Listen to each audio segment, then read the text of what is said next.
আজকের নীতিগল্প ধূর্ত শিয়ালের গল্প।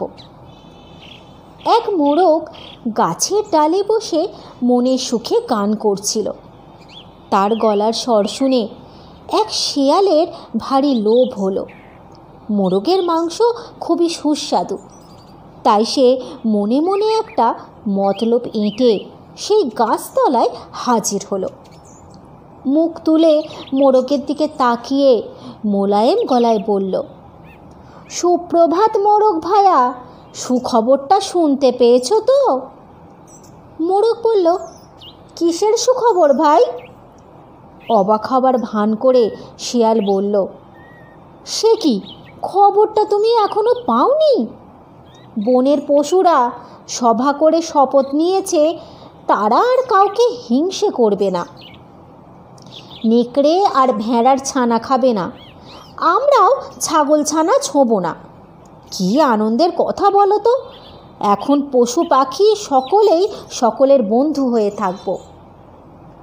শুনে মোরগ কি চিন্তা করল, তারপর বলল, এ তো খুব ভালো সংবাদ শিয়াল ভাই, খুব ভালো সংবাদ। শিয়াল বলল, এখন থেকে পাখিরাও হলো পশুদের চিরকালের বন্ধু। এমন আনন্দের দিনে এসো দুজনে কোলাকুলি করি।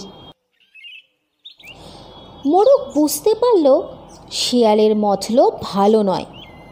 সে তার কথার কোনো জবাব না দিয়ে কেবল ঘাড় উঁচু করে বারবার গ্রামের দিকে তাকাতে লাগলো। শিয়াল বলল, ওভাবে ঘাড় উঁচিয়ে কি দেখছো ভায়া? মোরগ বলল, না না, এমন কিছু নয়, গ্রামের একদল শিকারী কুকুর এদিকেই ছুটে আসছে, তাই দেখছি। ওরা নিশ্চয়ই সুখবরটা দেওয়ার জন্যই তোমাকে খুঁজতে আসছে। এই কথা শুনে শিয়াল আর সেখানে দাঁড়াতে ভরসা পেল না।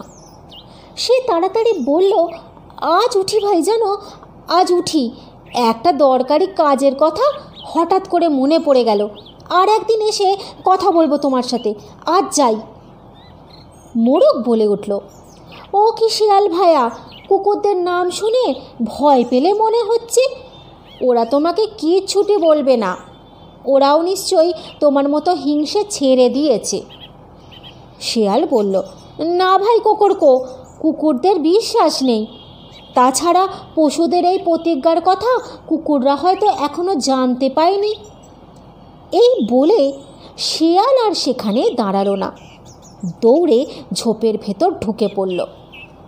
শিয়াল পালিয়ে